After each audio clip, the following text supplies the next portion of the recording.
નજીક આવેલા સુભાષનગરમાં ઘાતકી હુમલોમાં 19 વર્ષીય આશાસ્પદ યુવાનનું કરુણ મોત નીપજ્યું। વડોદરામાં વિશ્વામિત્રી નજીક આવેલા સુભાષનગરમાં રક્ષાબંધનના પવિત્ર અવસર પર યુવાન પર ઘાતકી હુમલો તથા 19 વર્ષીય આશાસ્પદ યુવાનનું કરુણ મોત નીપજ્યું। સૂત્રો દ્વારા મળતી માહિતી મુજબ અગાઉથી પ્રેમ પ્રકરણ હોવાના કારણે તેની અદાવતની ઇશાર રાખી પતિ તેમજ તેના દીકરા પર તીક્ષ્ણ સાથે ધસી આવેલા અસામાજિક તત્વો દ્વારા ઘાતકી હુમલો કરવામાં આવ્યો, જેમાં 19 વર્ષીય કેશવ વિજયભાઈ મારવાડીનું કરુણ મોત નીપજ્યું હતું। ઘટનાની જાણ થતાં જ રાવપુરા પોલીસ સ્ટાફ ઘટના સ્થળે દોડી આવ્યો હતો અને વધુ તજવીજ હાથ ધરી છે, જ્યારે DCP zone 2 Abhay Soni, Ashok Rathwa, ACP C division પણ બનાવની ગંભીરતા જોતા સાજી હોસ્પિટલ ખાતે આવી પહોંચ્યા હતા। તીક્ષ્ણ હથિયાર સાથે આવેલા લોકો દ્વારા હુમલો કરતા અનેક ઇજાગ્રસ્ત થતા તેમને સારવાર અર્થે વડોદરાની સાજી હોસ્પિટલ ખાતે ખસેડવામાં આવ્યા હતા, જ્યાં હાલ તેમની સારવાર કરવામાં આવી રહી છે। બનાવની ગંભીરતાને જોઈને રાવપુરા પોલીસ દ્વારા આ મામલે વધુ તપાસ આરંભી છે। સુભાષનગર વિશ્વામિત્રી બ્રિજના કાંઠે આવેલું છે રાવપુરા પોલીસ વિસ્તારમાં। તો અહીંયા સાંજના 7:30ના આશરે બે પરિવાર વચ્ચે ઝઘડા થયો હતો, જે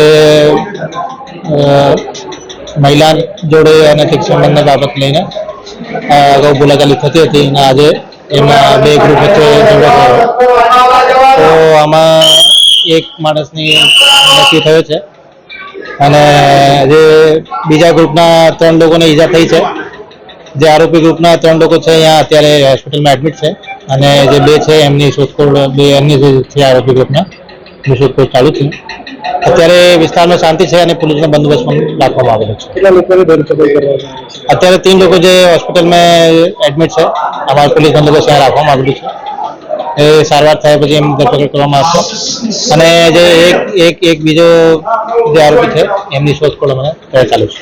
સ્થાનિક જે સૂત્રો છે તેમના પરિવારજનો છે તેમનો એવો આક્ષેપ છે કે ઘણા સમયથી આ તેમની તકરાર આવતો હોય એમને હેરાનગતિ કરવામાં આવતી હતી। હા, એવું અમને જાણવા મળ્યું છે કે એ લોકો આપસમાં ઘણી વાર આ અંગે ઝઘડતા હતા। તમામ એક જ જ્ઞાતિના છે અને આડોશી પડોશી છે, તો આ મહિલા સંબંધને લઈને, આડા સંબંધોને લઈને તકરાર અને ચાલતી હતી। પોલીસે કઈ દિશામાં તપાસ કરી? હવે અમે આમાં તપાસ કરવાના છીએ કે ખરેખર કોણ સંબંધ મહિલા જોડે રાખતા હતા અને કઈ રીતે એમને દિવસે ઝઘડું થયું હતું, ખરેખર અને મૃત્યુ કઈ રીતે થઈ હતી, આ બધું અમે તપાસ કરવાની છે। જે આરોપીઓ છે તેમનો આગળનો કોઈ ઇતિહાસ સંભળાવવામાં હા, અત્યારે અમારે ચેક કરવાનું છે આગળનો જે પણ અત્યારે હાલ તો કોઈ જાણવા મળ્યું નથી। આગળ જે પણ ઇતિહાસ હશે આ બધું ચેક કરવાનું। મર્ડરમાં દાખલ કરવામાં આવશે અને જે સામાવાળા ગ્રુપ છે એમને પણ ઈજા થઈ છે, ગંભીર ઈજા થઈ છે, તો એમની જે આપવામાં આવશે ફરિયાદ એમની કરી લેવામાં આવશે। અત્યારે કાર્યવાહી ચાલુ છે। 20 વ્યક્તિ જેની ટીવી હતી સાહેબ, લઈને આયા લોકો મારવા પિસ્તોલ। કોણ હતા? એ પેલા 4 જણ હતા ને, બીજા સત્ય, ઈસુ, પછી ભોલી, શિવમ, એ 4 ભાઈઓ, 4 કે 5 ભાઈ ખેલા હતા। ભોજભાઈ, પોલી હતા, 5 ભાઈ લોકો હતા। લોકો એ મારા ભાઈની વાઈફ છે ને, તો પહેલા ઓફર હતી એની, તે બધું છોડી દીધું છે। હવે ઘર સંસાર બને પહેલા એ બધાએ ફાંસો ખાધો હોય એના લીધે એ છોકરા તો ફાંસો ખાધો એ મતી બધું બચવાનું અને નાના છોકરા છે સાહેબ, તો હજુ એ જપતો નહીં સાહેબ, હજુ એની માં ચલાવે। કોણ એ મને નામ કોણ? વિશ્વામિત્રી સુભાષનગરની અંદર આ બનાવ બનેલો છે, જેથી કે આ અનબનાવ બનેલા હતા પહેલા, એ કારણથી આના કઈ વર્ષોથી વિવાદો ચાલતા હતા। એક વખત અમારી મિસિસે આ બાબતે તો ફાંસી જ ખાધેલી હતી અને તે બાબતે પછી આ બનાવ બનતા અમારી સમાજમાં બેન અમારા સમાજવાળા સમજાવીને આ બધું મેટર બી ક્લોઝ કરાવી નાખી। તે પછી વારંવાર એ વ્યક્તિ અમારી ઘરની નજીક આવીને અમને વળી બતાવે, આ તે કરે, દાદાગીરી આમ બધું ખુલાસાથી બધું કર્યા કરે।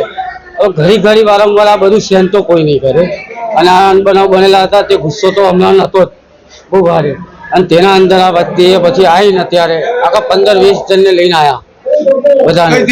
એ બધા અલગ અલગ ખીચકોલી સર્કલ ને બધા ભાઈબંધો બોલાવીને લઈને આવ્યા એ લોકોના, આખા 15-20 જણનું ટોળું હતું મેક્સિમમ। હવે હું તો ઘરમાં જ હતો, હવે આ મારો ભાઈ, એનો છોકરો જે આજે કેશવ જે કરો ને તે, અને અમારો મોટો ભાઈ અશોક, એ 3 જ જણ હતા બનાવની અંદર અને જેટલામાં તો હું દોડીને આવતા લગીને તો આ લોકોએ બધા પેલા 15-20 જણા 3 પર તૂટી પડ્યા એટલે ધડાધડ હથિયારનો વાર ચાલુ જ કરી દીધો। ચપ્પા હતા, ધારિયા હતા, તરવાલો હતી ને લાકડીઓ હતી ને આવું બધું હથિયાર લઈને ટોટલી જ આવેલા. મારો ભત્રીજો થાય છે જે કેશવ વિજયભાઈ મારવાડી. તેનું નામ ઝઘડો આ જ કે તમને ના કીધું કે પેલો અનબનાવ બનેલો હતો પહેલા, તે બનાવના કારણે લેડીઝનો એ અનબનાવના કારણે આ પાછો મેટલ જાગૃત થયો છે. અને આ વ્યક્તિ ઘડી ઘડી વારંવાર ઘરની આંગણે આવી, સત્યમ નામ છે. ના ના ના એ છે. હવે અમારી ઘરની નજીક જ રહે છે ને અમારે એ જ છે. એનું ઓરિજિનલ નામ છે એનું મંગલ. ઉંમર એની હશે લગભગ 18-19 વર્ષની આજુબાજુ હશે, 20-22 વર્ષ.